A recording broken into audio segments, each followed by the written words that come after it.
Online science class में आपका स्वागत है। प्रिय विद्यार्थियों, हम पढ़ रहे हैं अध्याय 4 परमाणु संरचना। परमाणु संरचना। पिछली कक्षा में हम बोर-वरी स्कीम के बारे में बात कर रहे थे।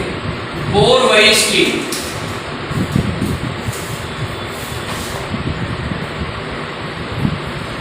मैंने आपको बताया बोर-वरी स्कीम में जो पहला नियम है वो है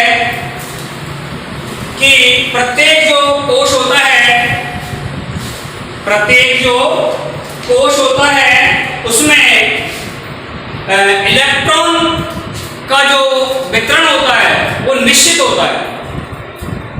इसके लिए एक फॉर्मूले का निर्माण किया गया 2n² और इस फॉर्मूले के आधार पर कोशों में इलेक्ट्रॉनों को भरा जाता है। यहाँ जो n है वो कोशों की संख्या है।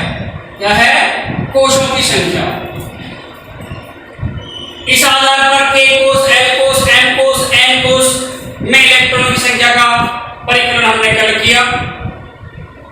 इसके बाद जो दूसरा इसका नियम है ये आपको समझ में आ ही गया होगा। 2n² एक फॉर्मूला, एक सूत्र है जिससे प्रत्येक कोश में इलेक्ट्रॉनों की संख्या का निर्धारण किया जाता है। प्रत्येक कोश में अधिकतम इलेक्ट्रॉनों की संख्या को 2n² से ही ज्ञात किया जाता है।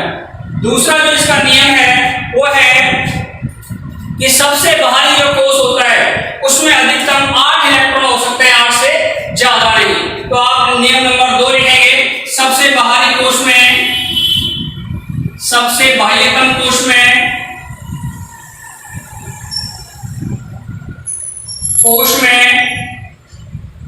अधिकतम, सबसे बाह्यतम कोश में अधिकतम 8 इलेक्ट्रॉन, अधिकतम 8 इलेक्ट्रॉन हो सकते हैं। 8 इलेक्ट्रॉन हो सकते हैं।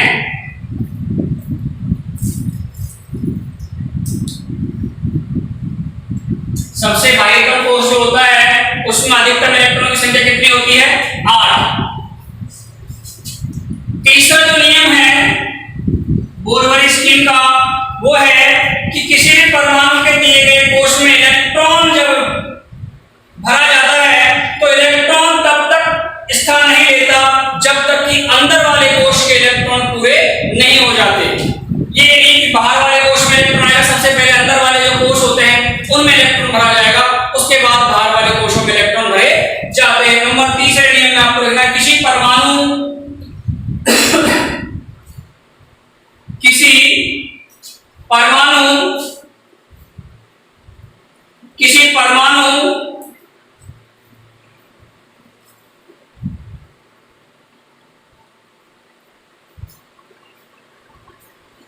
के दिए गए, किसी परमाणु के दिए गए कोश में इलेक्ट्रॉन, कोश में इलेक्ट्रॉन, दिए गए कोश में इलेक्ट्रॉन तब तक स्थान नहीं लेता, तब तक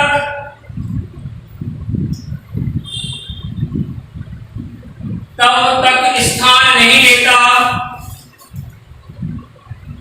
स्थान नहीं लेता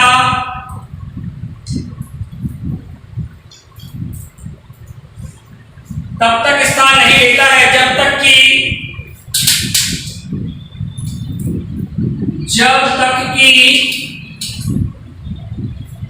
तब तक स्थान नहीं लेता जब तक कि पहले वाले भीतरी कक्ष, पहले वाले भीतरी कोश, पहले वाले भीतरी कोश पूर्ण रूप से नहीं भर जाते, पूर्ण रूप से नहीं भर जाते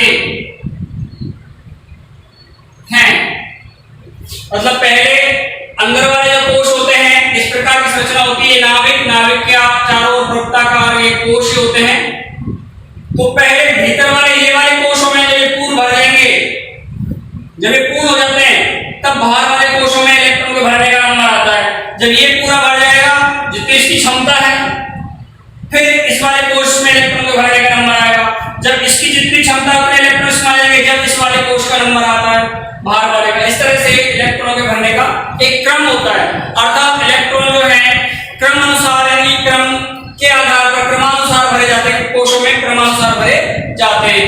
ये बोर-वायरी-स्टीन के 3 नियम हैं, जिनमें पहला जो नियम था मैंने आपको कल समझा दिया था कि प्रत्येक कोश में अधिकतम इलेक्ट्रॉन भरने का फॉर्मूला, कितने इलेक्ट्रॉन आएंगे अधिकतम, उसको ज्ञात करने का जो फॉर्मूला है वो 2n² होता है।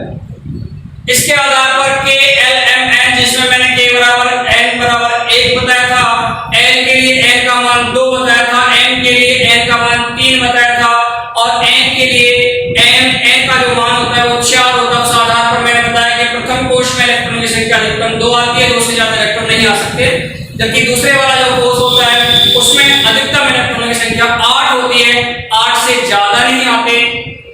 इसी प्रकार तीसरा कोश जो N कोश था उसमें अधिकतम इलेक्ट्रॉनों की संख्या कितनी होती है, 18 होती है, 18 से अधिक नहीं आ सकते।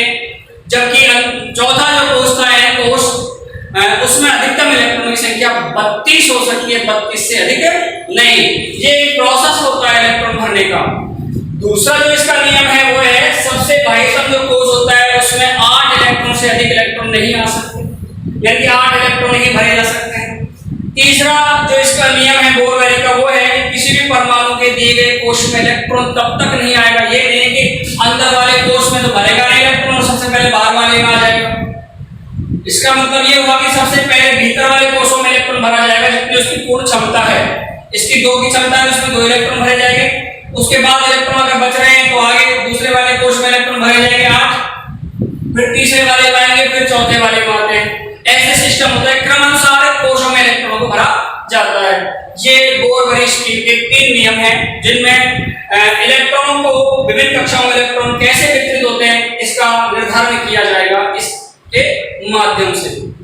ये आपका संपूर्ण हुआ जो प्रश्न था आपका। इसके बाद इसमें जो नेक्स्ट टॉपिक है वो है संयोजकता। ये बहुत ही अच्छा टॉपिक है संयोजकता वाला।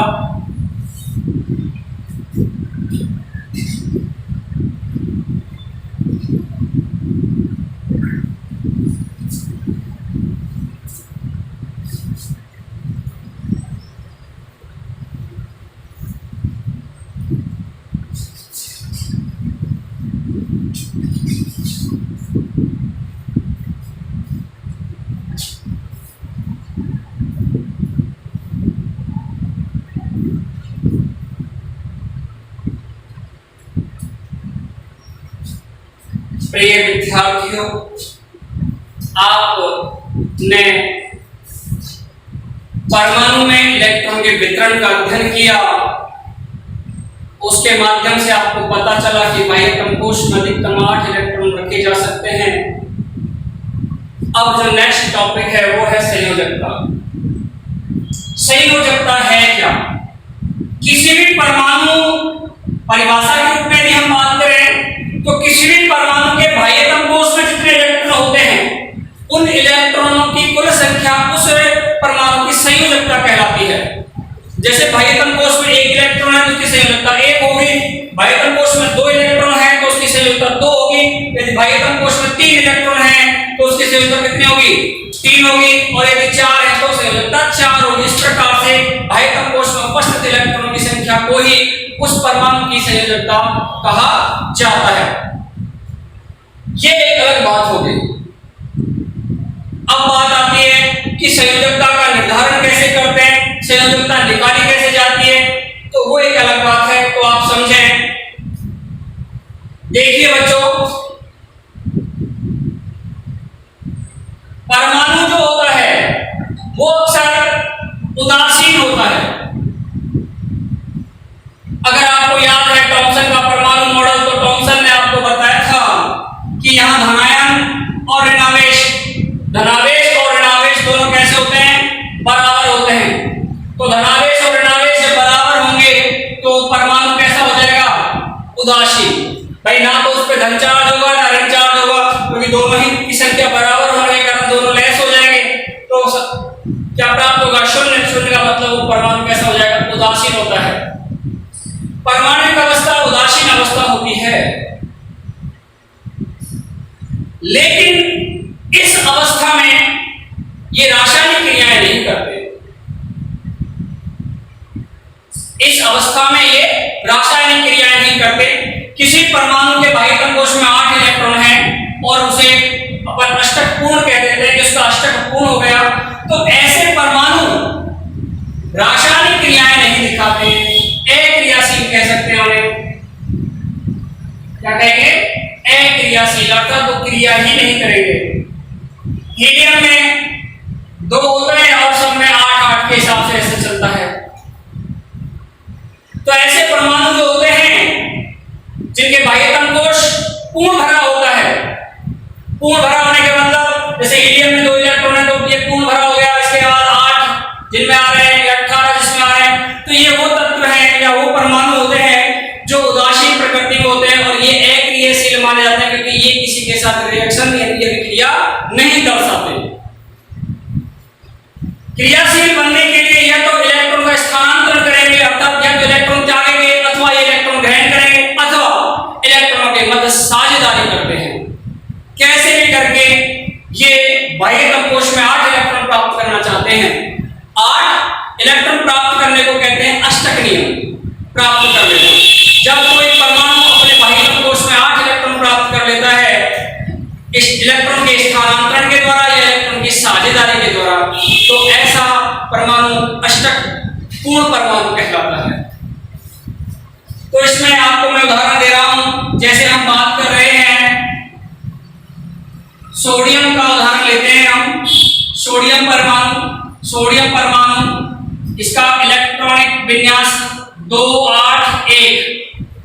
पहले वाले कोश में 2 इलेक्ट्रॉन होंगे, दूसरे वाले कोश में 8 इलेक्ट्रॉन होंगे और तीसरे वाले कोश में 1 इलेक्ट्रॉन रह जाता है, क्योंकि इसके पास 11 होते हैं।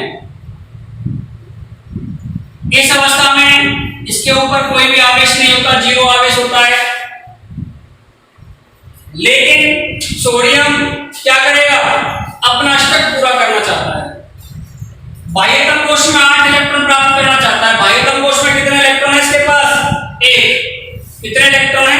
1। यदि ये किसी से 7 और ले तो कितने हो जाएंगे इसके पास? 8 और उसका अष्टक पूरा हो जाएगा। या तो ऐसा करे या फिर एक काम कर सकता है, क्या ये अपने बाह्यतम कोश से 1 इलेक्ट्रॉन दे दे, यानी त्याग दे, तो इसका ये वाला कोश कैसा हो जाएगा? बाह्यतम कोश। तो 1 इलेक्ट्रॉन चला जाएगा, ये तो खत्म हो गया। अब ये वाला कोश कौन सा हो गया? इसका अंतिम कोश यानी बाह्यतम कोश हो गया, सबसे बाहर वाला। और ये कैसा है? अष्टक पूर्ण है, क्योंकि इसके 8 इलेक्ट्रॉन। या तो ये ऐसा करे या फिर ये क्या करे? किसी से 7 ले। अब देखो बच्चों, जिस काम को करने में सरलता होती है वो काम किया जाता है। 7 इलेक्ट्रॉन को ग्रहण करना और 1 इलेक्ट्रॉन को त्यागना, कौन सा सरल काम होगा? 1 को त्यागने में सरलता है या 7 को ग्रहण करने में सरलता है? 1 को त्यागने में सरलता होती है, इसलिए ये क्या करता है? अपने पास से 1 इलेक्ट्रॉन त्याग देगा। तो देखो सोडियम की स्थिति क्या हो जाएगी? 2 8। बेटा प्रोटॉन तो इसके पास आज भी 11 है। क्यों? प्रोटॉन थोड़ी त्यागा था इसने, त्यागा था। कौन को त्याग दिया? इलेक्ट्रॉन त्यागा है। क्या त्यागा है? इलेक्ट्रॉन। इलेक्ट्रॉन कितने रह गए? 10। क्या रह गए? 10, क्योंकि 1 इलेक्ट्रॉन त्याग दिया। अब सोडियम की स्थिति देखना, क्या आ जाएगा? धन के तो हैं 11 और ऋण के कितने हैं? 10। का एक बचेगा, धन का 1, तो ये क्या कहलाएगी? इसकी संयोजकता। धनावेश आ जाता है सोडियम के ऊपर, ये इसकी क्या कहलाएगी? संयोजकता। क्या कहलाती है? संयोजकता। तो सोडियम की संयोजकता 1 मानी जाती है। सोडियम की संयोजकता कितनी मानी जाएगी? 1। ऐसे ही मैं बात करूं मैग्नीशियम की, तो मैग्नीशियम का 12 इलेक्ट्रॉन विन्यास 2 8 2 हो गया। इस स्थिति में मैग्नीशियम के पास प्रोटॉन कितने हैं? 12 और इलेक्ट्रॉन कितने हैं? 12। आवेश क्या हो गया? 0। आवेश क्या हो गया? 0। अब सोडियम क्या करेगा? अपना अष्टक पूरा करेगा। कौन? मैग्नीशियम। तो बताओ मुझे मैग्नीशियम कैसे अपना अष्टक पूरा करेगा? या 2 ही ऑप्शन इसके पास हैं, या तो किसी से 6 ले ले, क्योंकि बाह्यतम कोश में 2 तो हैं, 6 और आ जाएंगे तो कितना हो जाएगा 8। अपना अष्टक पूरा कर लेता है। एक काम और कर सकता है, 2 दे दे तो सरल क्या है, 2 को देना अथवा 6 को लेना। 2 को देना तो ये क्या करेगा, 2 त्याग देगा, तो मैग्नीशियम 2 8। मैग्नीशियम के पास प्रोटॉन थोड़े त्यागेंगे, प्रोटॉन तो आज भी 12 है, इलेक्ट्रॉन त्यागेंगे कितने 2, कितने रह गए 10। मैग्नीशियम के ऊपर कितना आवेश आ जाएगा, धन 2। संयोजकता कितनी मानी जाएगी मैग्नीशियम की, 2। कितनी मानी जाती है, 2। इस प्रकार से हम निर्धारण करते हैं संयोजकता का। एक निर्णायक के बारे में ध्यान देना, क्लोरीन, इसका इलेक्ट्रॉनिक विन्यास, ये इसका परमाणु क्रमांक 17 होता है, तो 2 8 7।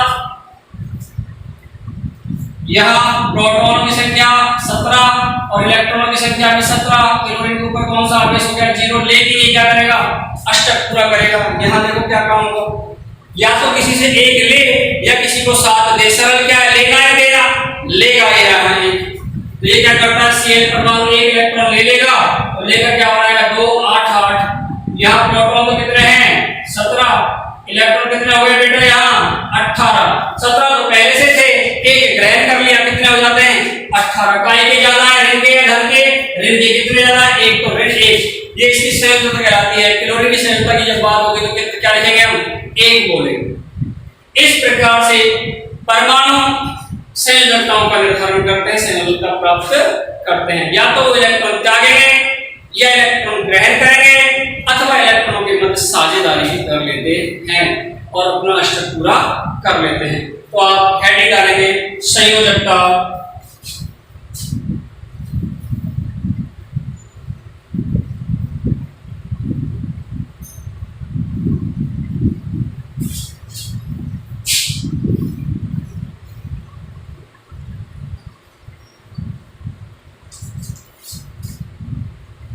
हेडिंग डालें संयोजकता,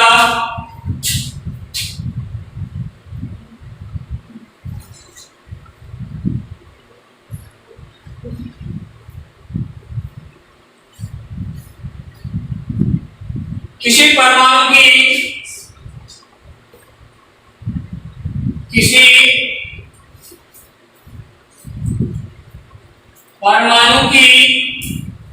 सबसे बाहरी कक्षा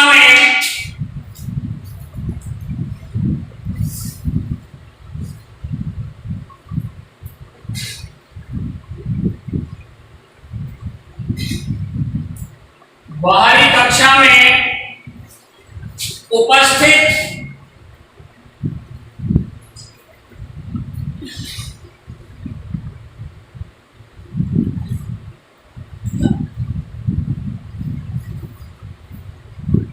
इलेक्ट्रॉन की संख्या को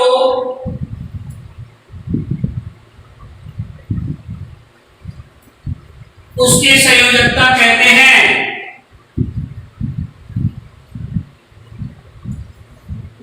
उसकी संयोजकता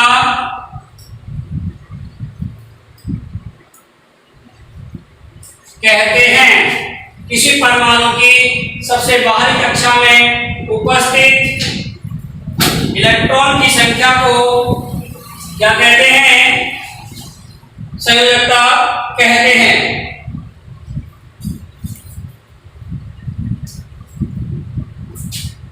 अभी आपने पढ़ा बोर-बरी स्कीम और आपने देखा बोर-बरी स्कीम में किसी भी परमाणु के बाह्यतम कोश में अधिकतम इलेक्ट्रॉन की संख्या कितनी हो सकती है, 8। कितनी हो सकती है, 8। तो किसी परमाणु के द्वारा 8 बाह्यतम कोश में 8 इलेक्ट्रॉन प्राप्त कर लेना क्या कहलाता है, अष्टक नियम। तो बोर-बरी स्कीम के अनुसार बोर-बरी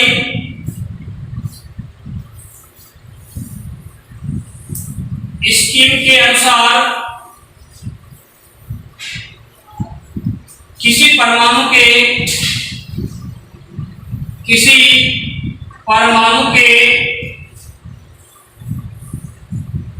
बाह्यतम कोश में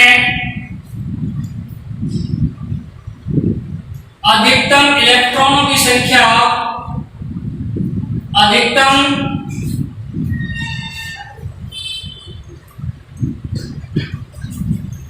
इलेक्ट्रॉनों की संख्या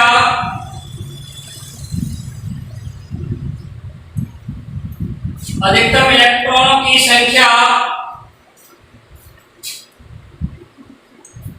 बाह्यतम कोश में अधिकतम इलेक्ट्रॉनों की संख्या 8 होती है।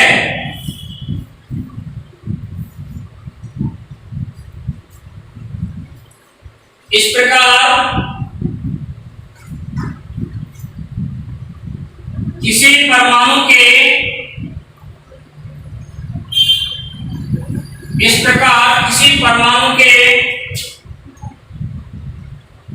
बाह्यतम कोश में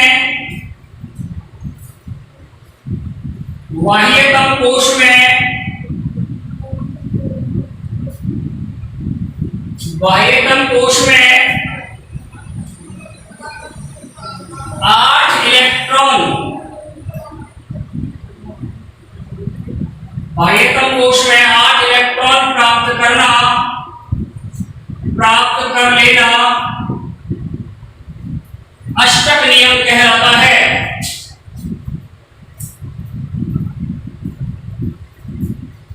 अष्टक नियम कहलाता है। किसी परमाणु के बाह्यतम कोश में 8 इलेक्ट्रॉन प्राप्त कर लेना अष्टक नियम कहलाता है। क्या कहलाएगा? अष्टक नियम कहलाता है। देखिए बच्चों, ऐसे परमाणु जिनके बाह्यतम कोश में 8 इलेक्ट्रॉन होते हैं प्राय उनकी संयोजकता को शून्य माना जाता है, क्योंकि वो ना तो इलेक्ट्रॉन त्यागेंगे और ना ही वो इलेक्ट्रॉन ग्रहण करते हैं। क्योंकि अभी आपने देखा कि इलेक्ट्रॉन त्यागने की प्रक्रिया और इलेक्ट्रॉन ग्रहण करने की प्रक्रिया कौन कर रहे थे?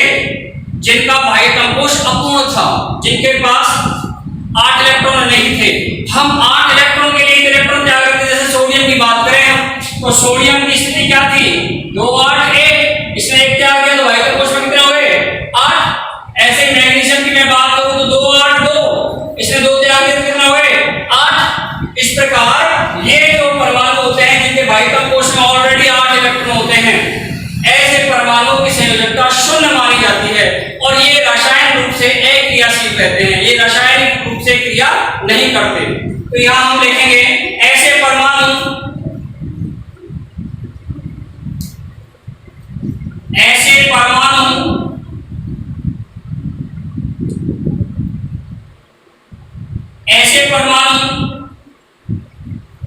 जिनके बाह्यतम कोश में जिनके बाह्यतम कोश में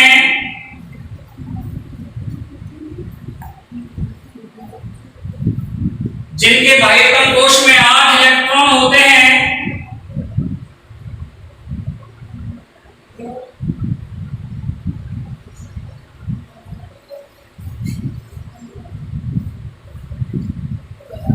जिनके बाह्यतम कोश में 8 इलेक्ट्रॉन होते हैं, उनकी संयोजकता शून्य मानी जाती है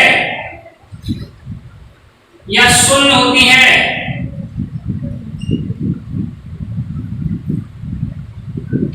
अर्थात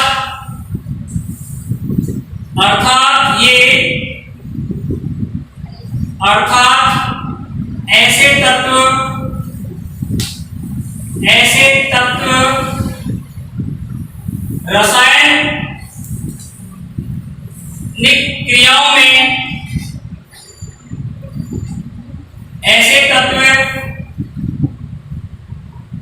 रासायनिक रूप से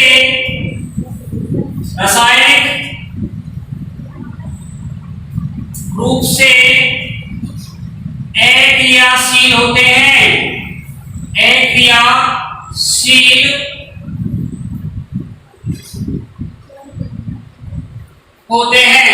रासायनिक रूप से अक्रियाशील होते हैं। ऐसे तत्व रासायनिक रूप से अक्रियाशील होते हैं।